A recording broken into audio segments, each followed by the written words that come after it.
Epektibo ang love spell na ito. Ang ritual na ito ay gamit lamang sa asin.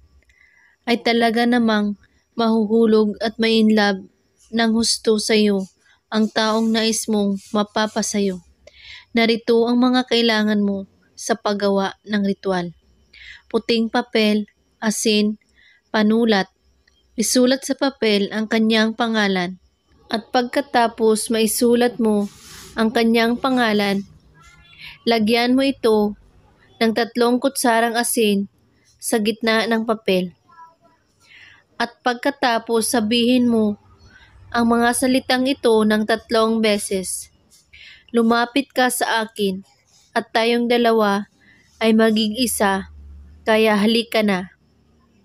At pagkatapos, ilagay ang asin sa gitna at bilugan ito na mahigpit gamit ang iyong kamay.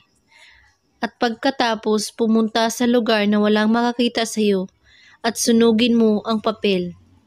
Ang abo nito ay isaboy mo lang sa hangin. Gawin ito kahit anong oras at araw. Gawin ito na may taus-pusong paniniwala at walang ibang iniisip at pagdududa. At kung may katanungan po kayo ay magko-comment lang po sa baba. Maraming salamat sa panunood. May God bless us all.